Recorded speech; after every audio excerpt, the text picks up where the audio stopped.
Vous est-il déjà arrivé de révéler quelque chose d'intime et de le regretter ensuite ? Avec les années, je découvre que l'importance de la discrétion s'impose davantage. Une certaine sagesse émerge avec l'âge. Il ne s'agit pas seulement de savoir quoi dire, mais aussi quoi taire.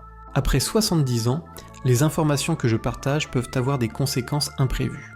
De plus, ce qui peut sembler une conversation anodine peut parfois engendrer de l'anxiété, des malentendus ou un sentiment de vulnérabilité que je n'avais pas l'intention de créer.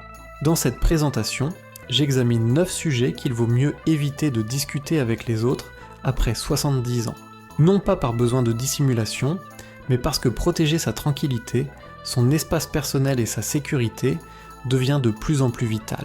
Ce ne sont pas des confidences nées de la gêne, mais plutôt des limites construites à partir des leçons de la vie.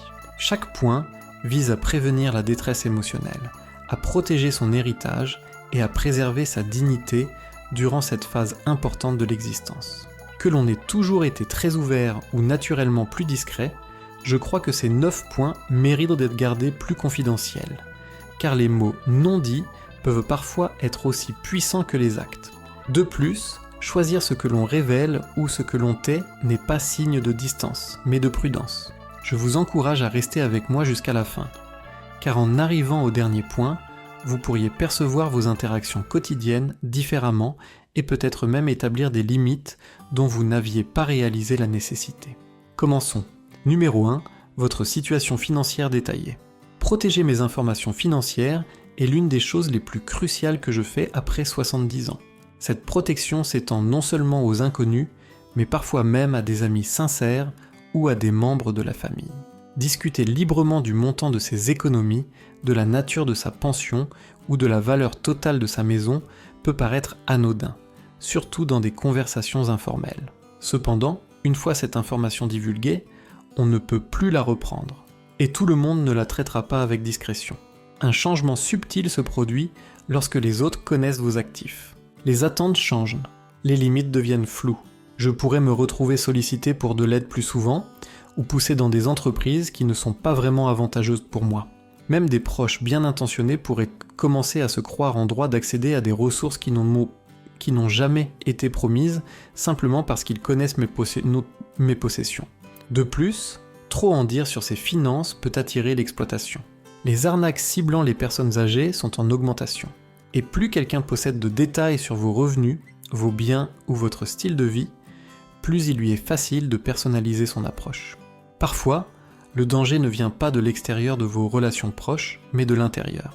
Cela ne signifie pas vivre dans le secret, mais faire preuve de bon jugement.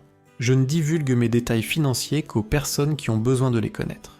Mon conseiller financier, mon épouse ou partenaire de confiance, et peut-être un seul membre de la famille légalement désigné ou exécuteur testamentaire. Mais les contacts informels, les parents éloignés ou les voisins trop curieux n'ont pas besoin d'accéder à ces aspects de ma vie. Les personnes qui vieillissent avec prudence traitent souvent les discussions sur l'argent comme leurs dossiers médicaux, non par honte, mais par conscience des risques liés à la divulgation excessive d'informations. Et cette limite ne rend pas insociable, elle rend prudent et en sécurité. Elle signifie que mes choix financiers restent les miens et que ma tranquillité d'esprit est préservée. Numéro 2. Vos antécédents médicaux personnels dans des contextes informels. Une fois arrivé à un certain stade de la vie, les questions de santé deviennent une partie intégrante de mon quotidien. Les visites chez le médecin, les nouvelles ordonnances, les divers mots, ce sont des choses concrètes, actuelles et souvent mentionnées sans trop y penser.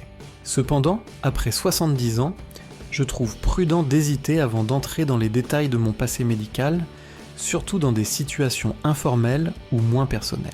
Ce n'est pas que votre histoire manque d'importance, mais la manière dont elle est perçue peut influencer la façon dont les autres vous voient et interagissent avec vous.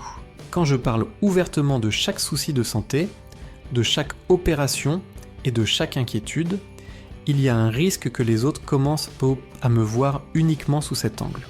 Je pourrais observer des gens agir avec une prudence excessive en ma présence, exprimer de la pitié plutôt que du respect, ou faire des suppositions sur mes capacités. Et une fois étiqueté comme fragile ou en déclin, il est remarquablement difficile de se défaire de cette image. De plus, il y a un fardeau émotionnel. Raconter constamment ses expériences de santé peut maintenir une personne liée à l'anxiété, à la peur ou même à une image de soi centrée sur la maladie.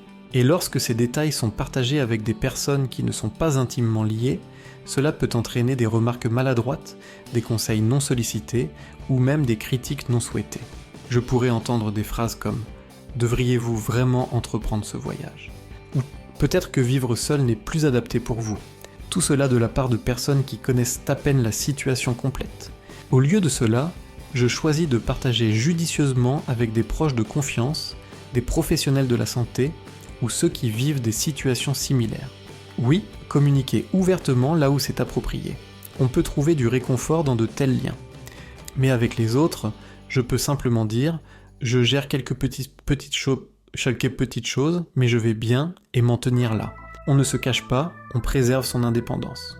Les personnes qui vieillissent avec élégance ont tendance à communiquer de manière réfléchie.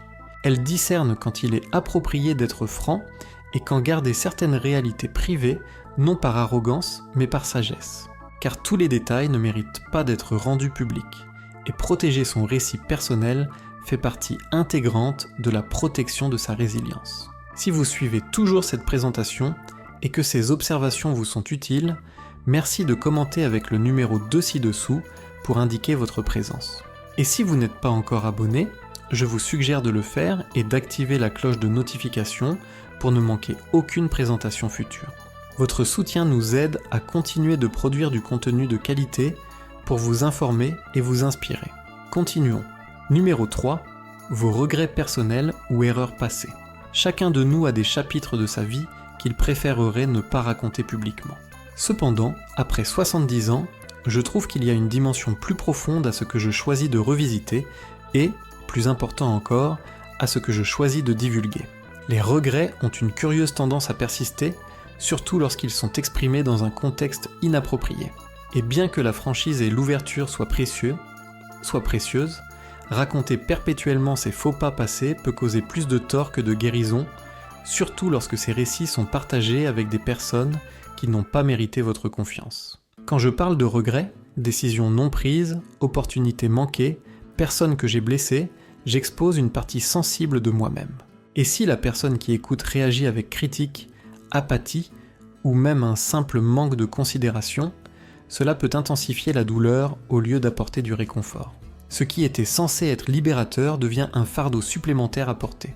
Je pourrais remarquer que lorsque je partage ces choses avec quelqu'un qui ne les traite pas avec sensibilité, cela change sa perception de moi.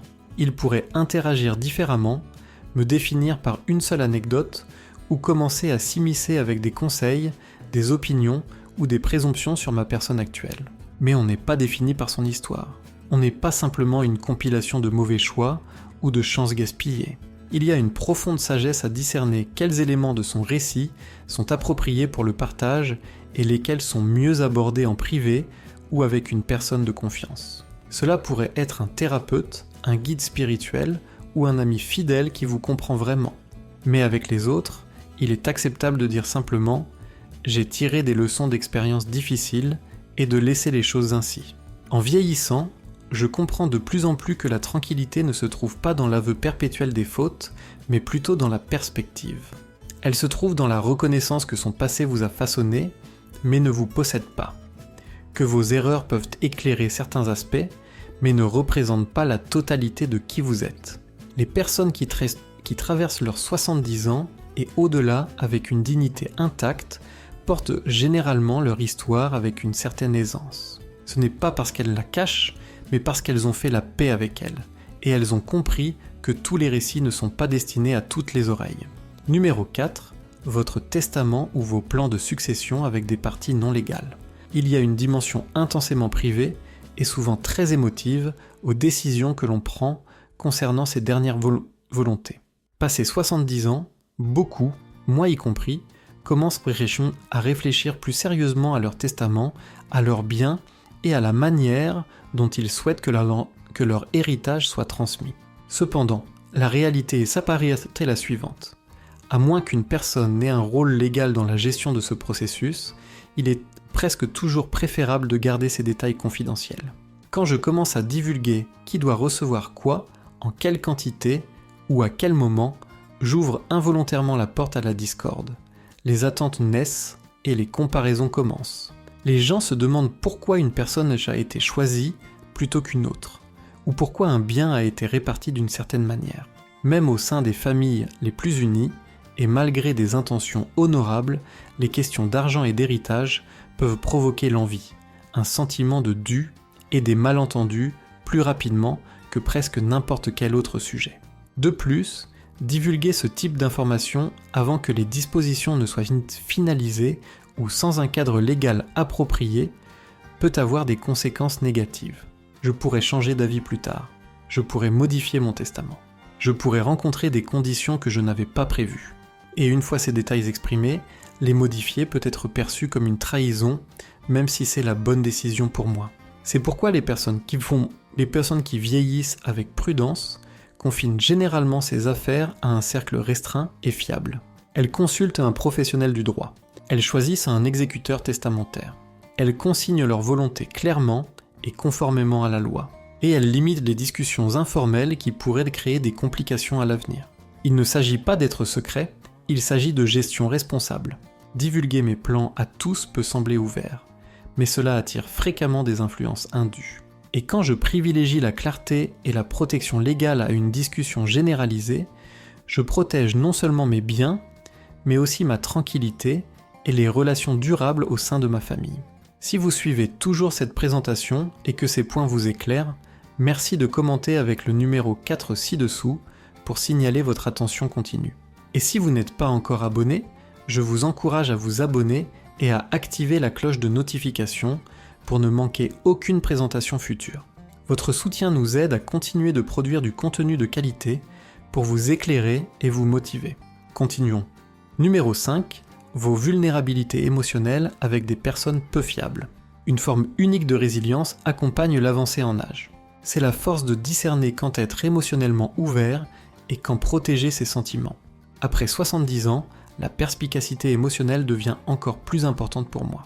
J'ai assez vécu pour comprendre que tous les auditeurs ne méritent pas d'entendre mes pensées et sentiments les plus intimes. Et bien qu'il soit bénéfique de parler de ses émotions, révéler ses fragilités émotionnelles à des personnes qui n'ont pas prouvé leur fiabilité peut vous rendre vulnérable de manière plus néfaste que bénéfique. Parfois, une personne peut sembler bienveillante en apparence. Elle acquiesce, elle questionne, elle feint l'intérêt. Mais plus tard, je pourrais entendre mes angoisses personnelles circuler comme des commérages ou, plus alarmant, mes craintes exploitées pour influencer, dominer ou construire une image injuste ou imprécise de moi. Je pourrais confier des sentiments de solitude, une peur de perdre mon autonomie ou le poids que certaines interactions familiales font peser sur mon moral. Et si ces sentiments parviennent à des oreilles peu fiables, ils peuvent être mal interprétés ou tissés dans un récit qui me dépeint comme instable, incompétent ou excessivement sentimental. Les personnes qui vieillissent avec élégance apprennent à offrir leurs sentiments sincères avec prudence. Elles ne cessent pas d'être franches, elles deviennent simplement plus judicieuses. Elles comprennent qu'être vulnérable ne signifie pas tout révéler à tout le monde. Cela signifie reconnaître qui est un havre de paix, qui est constant, qui traitera votre vérité avec tendresse et honorera ce qui a été partagé. Il est permis de procéder avec prudence, d'observer comment une personne gère les petites confidences avant de lui en confier de plus profondes. Et si quelqu'un a déjà montré une tendance à colporter, à déformer vos propos ou à utiliser vos émotions à son avantage, vous ne lui devez aucune autre confidence. Mon état émotionnel ne les regarde pas. Mon cœur a assez enduré à ce stade de la vie. Il mérite sécurité, compassion et maturité en retour. Et moins je me confie à des personnes qui n'ont pas mérité une telle place dans ma vie, plus je crée d'espace pour celles qui l'ont mérité. Numéro 6. Vos problèmes relationnels avec votre conjoint ou partenaire. Toutes les relations connaissent des hauts et des bas, même les plus solides. Et après de nombreuses années en couple, il est tout à fait naturel que des disputes, des agacements ou même d'anciennes blessures refassent surface périodiquement. Cependant, en entrant dans mes 70 ans, l'une des décisions les plus prudentes que je puisse prendre est de protéger ma relation en évitant de rendre publics ces défis avec des personnes non directement concernées ou incapables d'apporter une aide substantielle. Cela peut offrir un soulagement momentané d'exprimer des griefs concernant son conjoint ou partenaire à un ami, un voisin ou même un membre de la famille. Peut-être que je partage que je me sens ignoré ou qu'une action particulière me dérange constamment. Pourtant, ce qui se passe fréquemment ensuite, c'est que le confident se forge une opinion. Et une fois cette opinion établie, elle altère sa perception de mon partenaire. Même si les choses s'améliorent entre nous plus tard, ce qui était auparavant un différend personnel devient maintenant un élément de notre récit public partagé. Les gens commencent à faire des suppositions. Ils pourraient offrir des conseils non sollicités. Ou, plus préjudiciablement, ils pourraient commencer à prendre parti sans comprendre le contexte complet, ce qui peut imposer encore plus de tension à une relation que j'ai diligemment cultivée et préservée. Il y a aussi un autre aspect. Divulguer trop ouvertement les tracas relationnels peut parfois vous y maintenir piégé.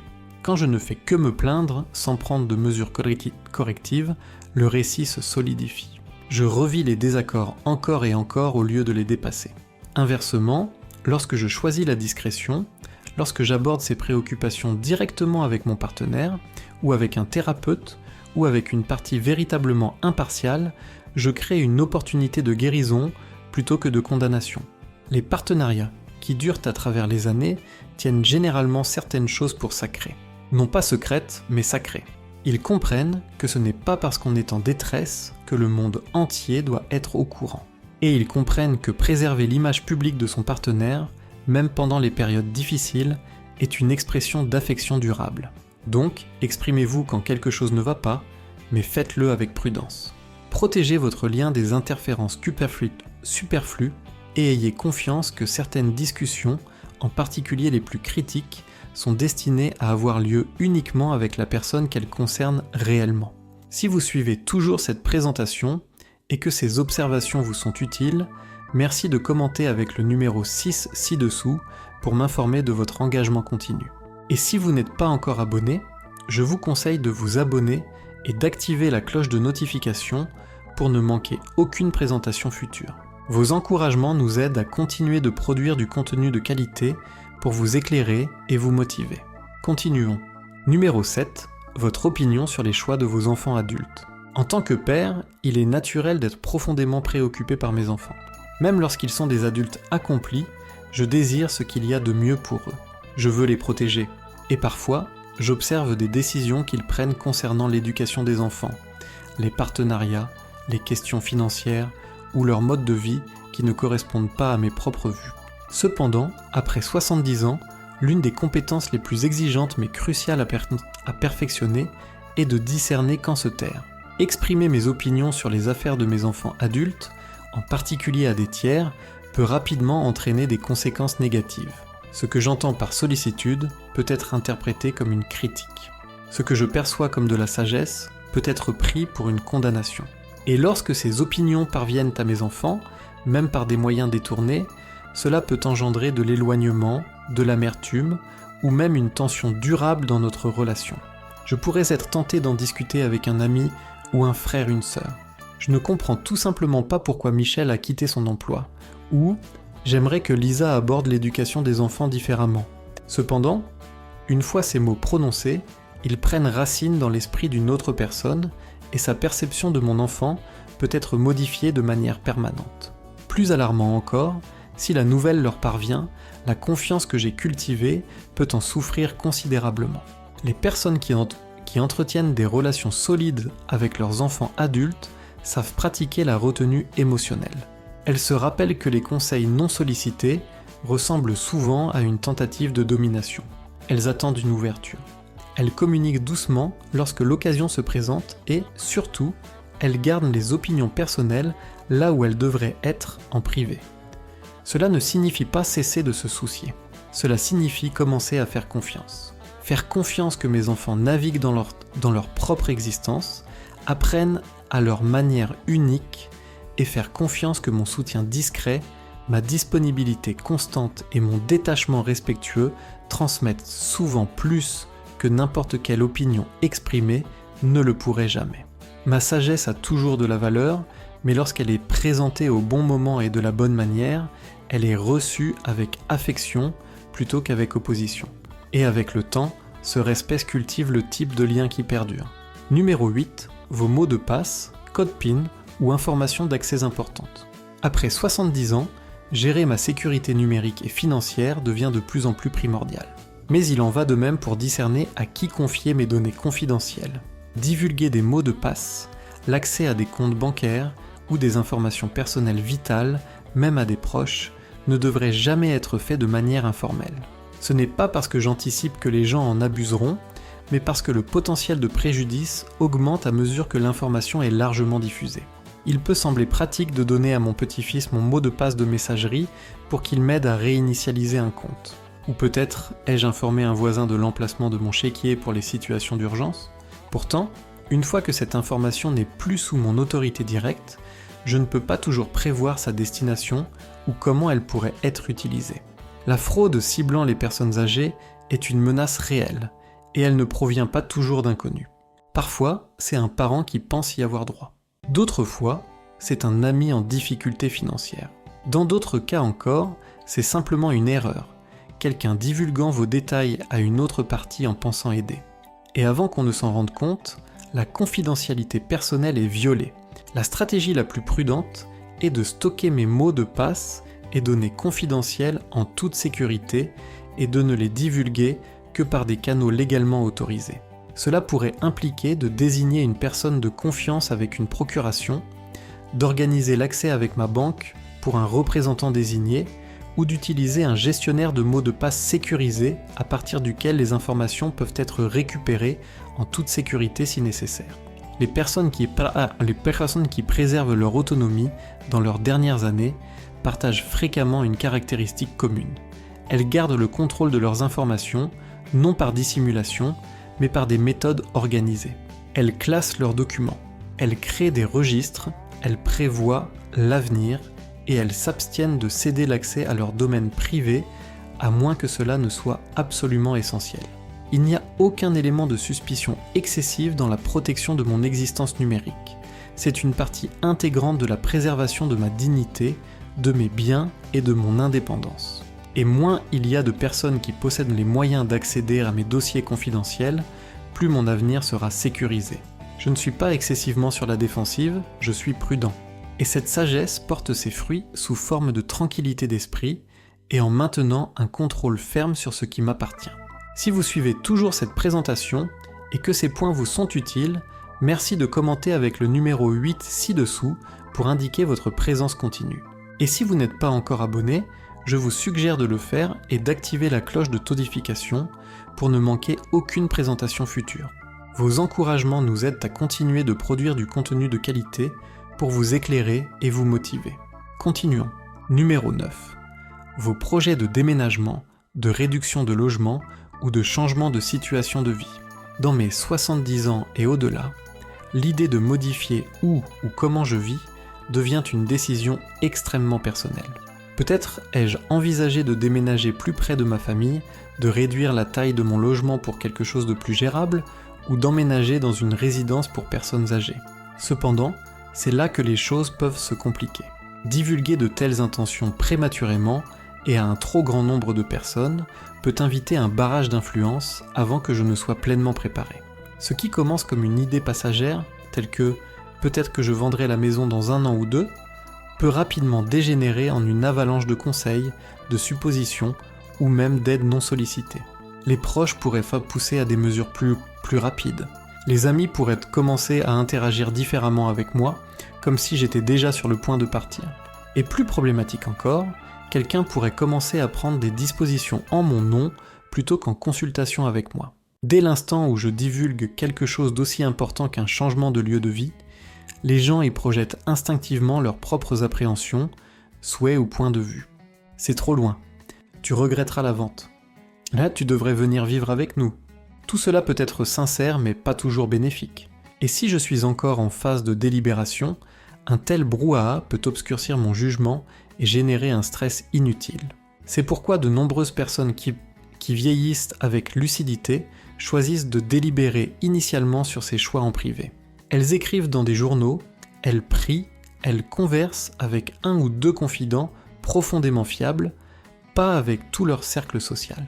Elles recueillant des informations, évaluent leurs alternatives et procèdent à leur propre rythme. Et lorsqu'elles sont prêtes à agir, c'est alors qu'elles divulguent leurs plans.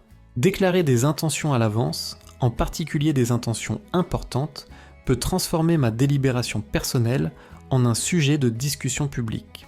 Et plus il y a d'opinions impliquées, plus la situation devient complexe. Cependant, en gardant mes plans confidentiels jusqu'à ce que je me sente assuré et défini, je protège la tranquillité et l'autonomie que cette phase de la vie mérite.